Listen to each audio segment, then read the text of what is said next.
Welcome back everyone, Oz here, and today I've got some r/am I the asshole. As per usual, I'll be reading the post, giving you my opinion, and I hope you do the same down in the comments below. And without further ado, let's jump right into it. William B. Huggins. Am I the asshole for letting people know I was the only one in my department not invited to a coworker's wedding when they were told I couldn't attend? Reddit has not given this person a rating yet. So, a woman in my department got married. Everyone in the department, 10, excluding the bride, was invited except for me. I was personally told the wedding was being kept small as they didn't want to spend extravagantly. The others were told that I couldn't attend. At a department meeting following the wedding, when the bride was back from the honeymoon, everyone was talking about the wedding. A coworker commented it was a shame I couldn't attend. I remarked that I wasn't even invited. I could see the bride's face visibly change, and now she's mad at me and our working relationship is cordial at best. To further this, our department had a dinner and celebration for her and I contributed to the gift. The date was selected and changed based on others' availability, but I couldn't attend due to a trip overseas I had planned last year. It wasn't even discussed if it could be changed so I could attend. The person organizing it was another coworker and her best friend. I think this other coworker, and not the bride herself, is the one behind my exclusion for some reason unbeknownst to me. So, am I the asshole for clarifying that I was never even invited in front of the whole department that was told that I couldn't attend? So OP below in the comments has provided additional context. Just to update on this since the question has come up. No backstory. We had a really good work relationship. Everyone in department gets along. No idea why the exclusion. The other coworker, who is her best friend, seems to not like me, and I have no idea why. I've been working with them for 4 years, and they were already here for a few years together before that. And it's not like I took a job they should have gotten because they don't have the skills to do the job I do, and that's not even a question. They aren't on that level and won't be. They do more admin type work. A few other coworkers who have worked with them for much less time than I were invited, so I'm not sure what the issue is. So I definitely don't think you're the asshole for just asking the question out loud. The only thing you maybe could have done is maybe just ask her in private, but at the same time, there is nothing wrong with clarifying and telling the truth that you weren't invited. I mean, hell, in a moment like this, I don't even think I could follow my own advice. I would have probably mentioned the same thing too. Because you were kind of put on the spot in a moment of, it's a shame you couldn't go. I didn't even know I could go. I wasn't invited. I was told this, and that. So like even the optimal advice that I could give is something that I don't even think I could follow.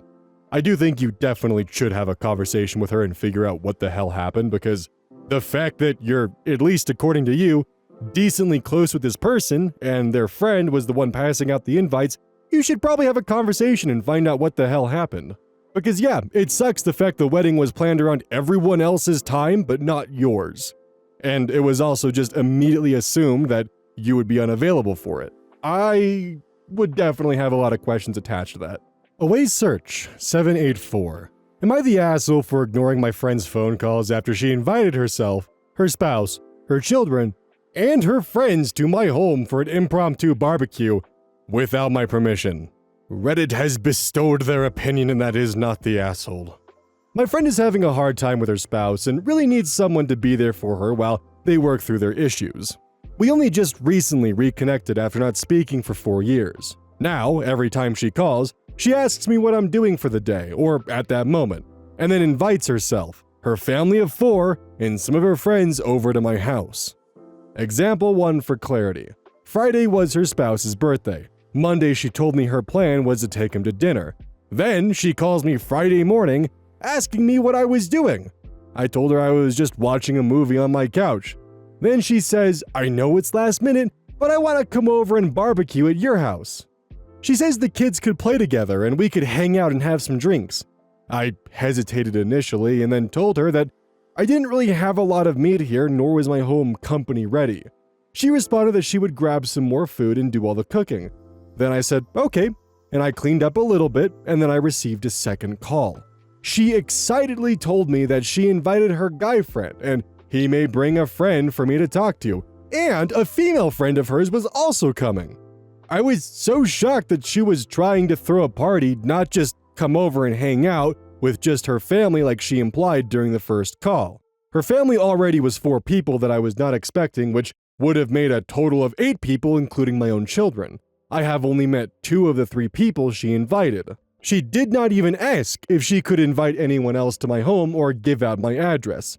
Luckily, I got a call on the other line and told her I'd call back. 2 hours passed by, and she called me repeatedly. I decided to text her that something came up and I can't host a party for her husband. I did not receive a response. I waited another 2 hours and then called her to see how the barbecue party was going. She told me she didn't even have the barbecue party, like WTF. I asked her why she didn't ask her friends to come over to her apartment since she has her own barbecue grill, and why didn't she at least go out to dinner like she planned originally. She literally didn't even answer the first question but said she didn't want to spend a lot of money going out to eat. Am I the asshole for making up an excuse to end the call and then ignoring all of her repeated calls to confirm? Edit, thanks for all the replies. I finally just told her that I'm feeling used and that my house is not a place that she can throw parties or invite others to come to without my permission. She just responded via several texts that she doesn't have to use anyone. I think I'm beginning to see why you two hadn't talked in 4 years and, perhaps even why she's having a hard time with her spouse, if I'm gonna be honest. Good on you for standing up for yourself, though. That was definitely a kind of a weird scenario that she just jumped right into just inviting other people to your house. In the process of me trying to think of what I could do, I realized that I'm a bit of a pushover, and I would have just probably let it happen and dealt with it. And, yeah, I'm gonna have to work through that on my own end, but I'm very happy that OP was able to put their foot down. Even if it was through ghosting initially. Advanced Link, 9726. Am I the asshole for alienating my daughter against her mom? Reddit has deemed this to be not the asshole. Throwaway account. I, 36 male, have a daughter, Jane, 12 female, with my ex, Mary, 37 female. And one of the reasons we divorced was because our stances on family and personal boundaries were just too different. Mary was one of 6 and grew up believing that family always shares, to the extreme. After we got married, there were times where Mary would let her brothers borrow my stuff without asking, and if it wasn't returned in the exact condition that it was given, she'd just shrug it off and say, well, we're family, so it's okay. I hated it. I did grow up with siblings, and we did share, but my parents instilled the importance of asking before taking, treating items gently, respecting a person's decision to say no, and understanding that there were just certain things that you don't touch. My family wasn't rich, but we were more financially stable than Mary's side, and that was always her go-to argument whenever I would bring up how upset I was along our differences in culture. The final straw for me was when Mary'd allow her sister to take my car while I was out of town. Her sister wasn't listed as a driver of the vehicle, so when she got into an accident with it, my insurance wouldn't pay up unless I filed charges, after the accident was ruled as her fault. Mary's sister refused to help pay the costs, and Mary didn't want to touch her own savings either, and got an attitude when I needed to use her car. And I was just done. What the fuck? We have a 50-50 custody, and unfortunately this family shares everything mentality is being passed down to the next generation, and Jane's cousins almost always take her things. Her cousins can get pretty reckless with her stuff because they know none of the adults will raise much of a fuss, and she has a rich daddy who can just buy her a new one. Jane hates it, and hates going over to her mom's place, or events with the mom side of the family, because in addition to having to share, her mom is now offering her up as a free babysitter for the younger cousins. Jane has never really talked to me about this because her mom made her feel as if this was something that she had to do, no matter which parent she was with. But one day, when she was getting ready to go back to her mom's, she broke down and told me everything. And I told her that when she's 13, she can decide to stay with me longer if she wants to, and that seemed to make her feel better. My plan was to talk to Mary about this privately, but when Jane and Mary got into an argument, Jane let it slip what I said, and now I'm being accused of brainwashing Jane, and my ex is threatening to take me to court over it. Am I the asshole? First things first, lawyer up and see what your lawyer recommends, because this might get really fucking complicated. Tell the lawyer everything. Make sure they can get the proper recommendations for you so you can navigate this properly, and call her on her bluff. You gotta do what's right for your daughter, and in this case it sounds like you might need to lawyer up. She's not in a healthy environment, she is on the verge of breaking down, she's probably going to need therapy, and you gotta start documenting everything. Honestly, rolling back to the whole car thing by the way, You should have threatened to press charges if she didn't pay for the car. And the fact that after your ex-wife lended your car to her sister and she wrecked it, and you had to borrow hers and she got upset about that? That's bullshit. So she gets mad when you have to use her things but is totally fine with other people using your things. I thought you were family. Her mentality is twisted and warped and it's a danger to Jane. You gotta get her out of there. This one was uploaded by a throwaway account. Am I the asshole for laughing at the name my sister chose for her baby? Reddit has deemed this person the asshole. I wonder why. Update at the end. For context, I, 28 female, attended a family dinner with my mom, dad, and sister, 26 female, yesterday. My sister is due to give birth soon and decided this dinner would be the perfect time to announce the name she chose for her first child.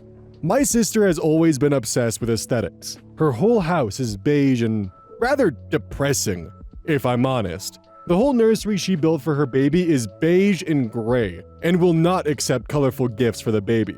I can tell her husband hates it, but he won't admit it. Now here's the issue. I am very prone to laughing at inappropriate times. I'm autistic and find it hard to filter what I say and my emotions, which can lead to me reacting to things in ways that can offend people. I didn't think this would cause issues until she revealed the name of her baby. So, we're all done with our dinner. We're now looking at my sister as she announces her baby will be named... What? What? Hold on. Brookley Willow Rose. Insert surname, including it for privacy. Spelt exactly like that. And then I burst out laughing and said, "You cannot be serious. I am now banned from all family dinners." Is the name really that bad, or was I just a massive asshole? Update, after writing this post, I decided to call my sister and apologize, as when I wrote down what had happened, I did realize what a dick move that was. I said I was sorry for laughing and apologized for using my mental disability as an excuse and offered to treat her to lunch as an apology. Understandably, she was reluctant to forgive me, but she did, which I am thankful for. She said she was hurt by my actions, which I understood, but was willing to look past it. I knew posting this story on here would give me the slap in the face that I needed, which I appreciated. And, if anyone's wondering, the name is staying. I didn't comment at all on it. Okay. That poor kid, they're gonna get bullied for so long. Was it inappropriate to laugh? Yes. Were you correct in laughing? Yes. Was it inappropriate? Probably. Fuck, man. I probably would have laughed too, I'm gonna be honest. While it sucks that getting banned from all family dinners is pretty funny, I'm not gonna lie. And the more I look at the name, I'm wondering, I hope to God this isn't true, but is it Broccoli Willow Rose? Or is it Brookley?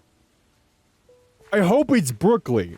This is arguably worse or equivalent to the mother that named her kid Absidy, spelled A-B-C-D-E. There are so many different names that could have been given to this child that were aesthetic prone that aren't a complete mockery of ethics. Because yes, I do find it unethical to give a child a ridiculous name because they are going to go through hell. I think your parents thought it was ridiculous as well, but in order to hide their own shame from it, they decided to overreact to essentially disguise their guilt of also thinking it was ridiculous. Like the senator from Idaho who was openly homophobic but then was caught soliciting sex in the airport bathroom. That's a real thing, by the way, look it up. So in the end, you're probably an asshole, but you're in the right. That's, in my opinion at least. I also wanted to add to the end of this just in case it wasn't clear. There's nothing wrong with being named Brookley, which, despite it being spelled odd, is fine. It's the first name being Brookley Willow Rose. Then they'll have their middle name, and then their last name. That's where my problem comes in. Non-French fries, 3621. Am I the asshole for telling my girlfriend that she gave me the ick at a family dinner? Reddit has deemed this person to be not the asshole. Let's take a look for ourselves. I'm 32 and dating my girlfriend Jenny, 27 female, for almost a year now, and we've met each other's families. Jenny is an only child of an Asian family while I'm half-half with one younger sister, Anna, 21 female.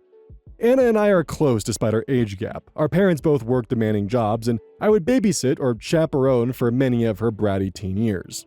In recent months, I've noticed that whenever Anna comes up in conversation, Jenny would joke about how Anna is overly spoiled by my parents and I, and how we've created a princess. Last week at a family dinner with my parents, I felt like Jenny was overly grilling Anna on school, dating, and life. At one point, Anna was telling a story about how a first date gave her the ick by not pulling out his wallet after their meal and let her foot the full meal.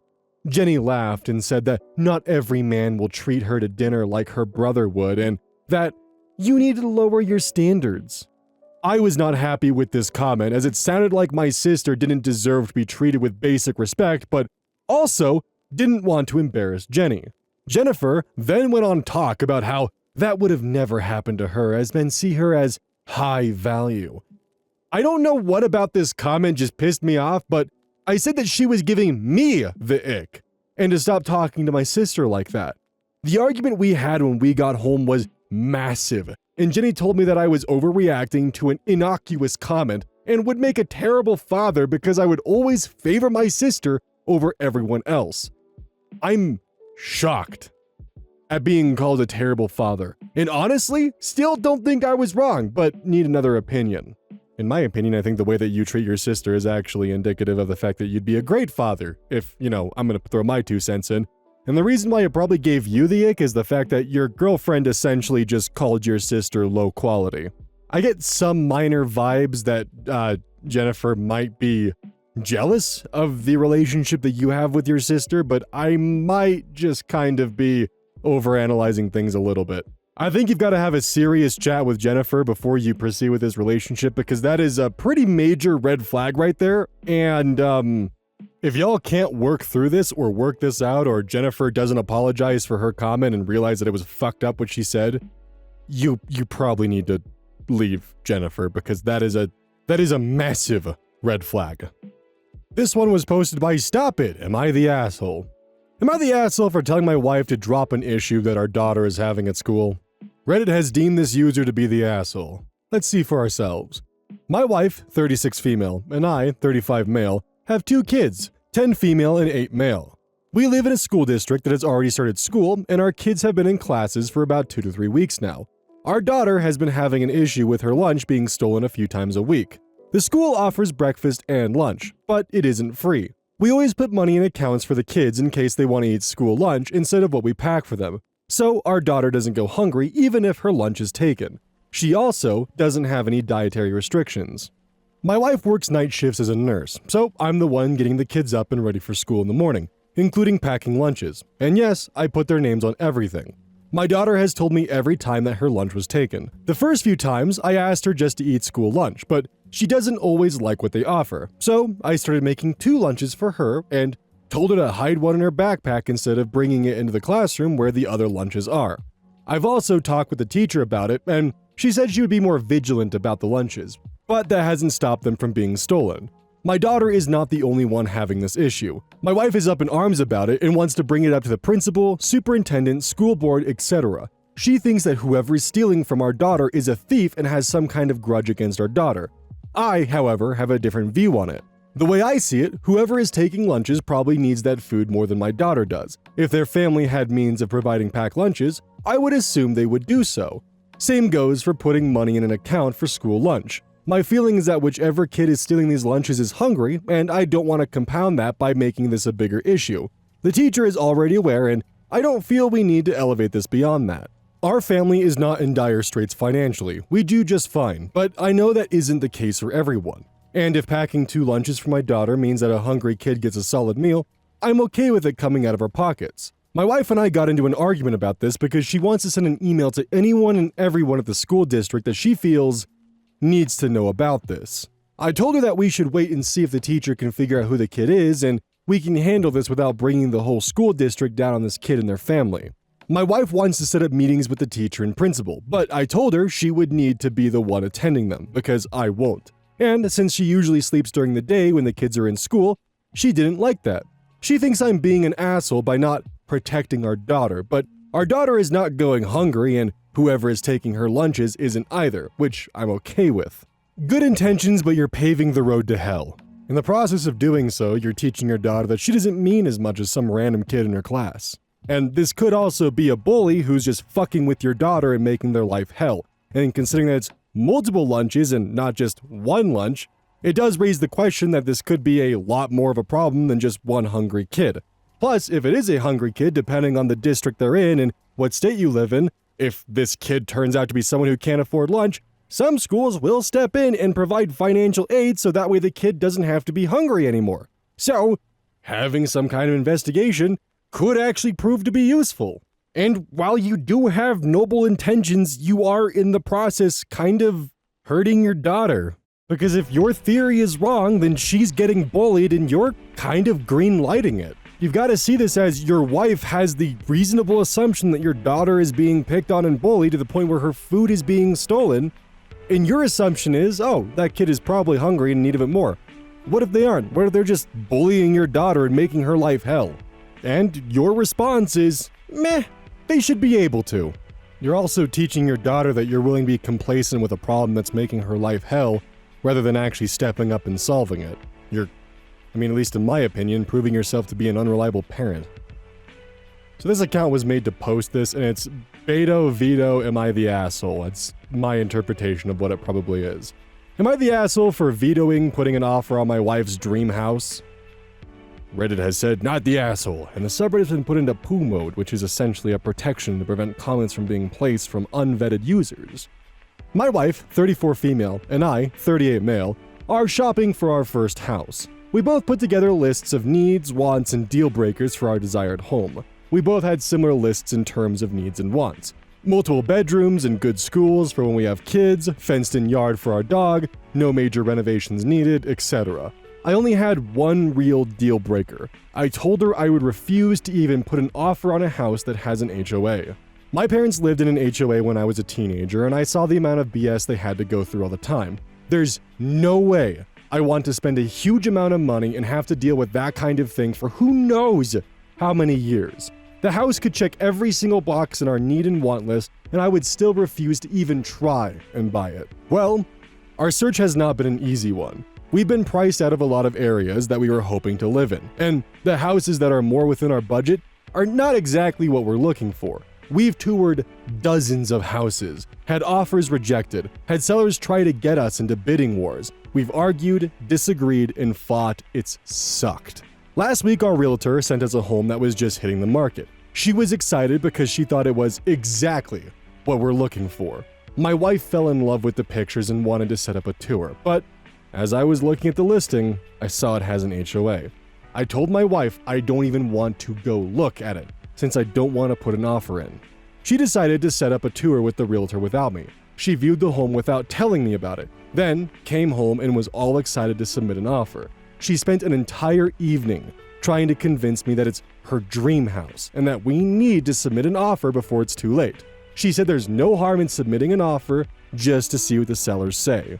I told her that she knows an HOA is my #1 deal breaker and that I find it pretty upsetting that she would go behind my back and do this on her own and then try and convince me to compromise my stance. She tried to downplay how much of an impact an HOA would have on our lives and told me that a little inconvenience from an HOA won't offset how much we enjoy our home. But she's never lived in an HOA. She hasn't seen firsthand how nuts they can be and how stressful it can be for a homeowner. I reminded her that when we started looking, we both agreed that this had to be a 2-yes decision, meaning that if one of us vetoed a house for whatever reason, we wouldn't pursue it. And she knows that an HOA is my #1 veto reason. She's now super pissed at me for vetoing her dream house. She's telling me we will never find a house that checks so many of her wants and needs and that I should just let go of the HOA thing and submit an offer. I told her she's letting her frustration with the process cloud her judgment and she's taking it out on me. Okay, you're within your right to have a deal breaker. That's entirely understandable, and I understand the hesitation with HOAs because there are definitely bad ones out there. However, almost every modern neighborhood is going to have an HOA. That's just part of life now. The best way for you to find out if it's a good one is to ask the neighbors, have conversations with them, Google and research it, read the bylaws of the HOA, see if it's worth putting up with, because not every HOA is going to be absolutely hell. It is still within your right to look for a home that does not have an HOA. That is entirely reasonable, and I definitely understand why. But I do think that at least putting the effort into research the HOA would make your wife very happy. And that's my stance on it. Just know that with modern day constructions, it's going to be difficult, if not nearly impossible, to find a home in a neighborhood that doesn't have an HOA attached to it. Posted by Benendrill. Am I the asshole for ruining dinner by calling my wife's friend's Virgo Moment a tantrum? Reddit has deemed this one to be everyone sucks. My wife's oldest friend's birthday was yesterday, and so their friendship group threw her a birthday dinner at a restaurant. I was invited as a +1, so full transparency. I've never liked this friend. She's always seemed too dramatic and over the top for me. Always attributed everything to her star sign. Insufferable comes to mind if I were to use one word. That said, I usually just ignore her and let her be when we're in the same room, because why not? Yesterday though, she was making a big deal because they got her dessert order wrong. To be fair, we did wait like 45 minutes for it to arrive, so I get that. But she just kept complaining to the group and then stopped herself and said she was going to have a Virgo moment. Whatever the fuck that means. And I said, under my breath, but clearly too audibly, "You mean a tantrum?" She asked me to repeat myself, and the cat was clearly already out of the bag, so I did. She asked what I meant by that, and I explained that there's no such thing as a Virgo moment, just a grown person throwing a tantrum, which devolved into a long back and forth. Ruined the mood and us leaving early. I don't think calling it a tantrum was wrong, because it is one, but choosing to speak up at her birthday dinner is probably where I dropped the ball and fucked up. I was calm throughout and didn't escalate things, but even then, it didn't have to be said because there was really no outcome where things would have worked out well. Am I the asshole? Okay, edit to add. I saw this come up a couple times, so I thought I'd explain. I went because my wife asked me. All partners were there. The dinner was paid for by the friend group. She wasn't screaming and throwing plates, but she was really hammering down on complaining about this and had to keep getting stopped going to the kitchen despite them apologizing throughout for the delay and the mix-up. Yeah, I'm gonna have to agree with Reddit. This is definitely an everyone sucks here situation. I definitely agree with the fact that she shouldn't be blaming an adult tantrum on her star sign. That feels like an excuse to me. An excuse for her to be kind of rude and kind of mean and to get away with bullshit and just simply, oh, it's just a Virgo moment. You know how we Virgos are. But there is the fact this was their birthday dinner, and, that kind of sucks. And if I'm going to be extremely charitable by the way that you wrote it, it sounded like she was trying to calm herself down in a comedic way by being like, oh, guys, I'm just about to have a Virgo moment, haha. But, that is a lot of me giving benefit of the doubt that she was just trying to cheekily calm herself down, and then of course with the under-the-breath snide comment that was heard by everyone, it just kinda, got out of control. I'd be very curious to know how y'all feel on this one, because in my eyes, I kinda just agree that everyone sucks, but at the same time, I don't know. Let me know what you all think. I'm definitely conflicted. Hey, welcome to the outro. Don't forget this whole thing is basically brought to you by GamerSupps. If you like caffeine, then I can't recommend GamerSupps enough. Use code Oz at checkout to support the channel. And I do actually use this product. It's replaced all other sources of caffeine for me because I feel good. It doesn't have any of that extra stuff that a pre-workout blend might have. It's with a couple of the extra things to make it so you don't crash as hard. It's good. I like it. Personally, if you really want a good flavor, try the Soda Pressing Pear or even the Dragon Fruit Punch. Those two are my personal favorites right now.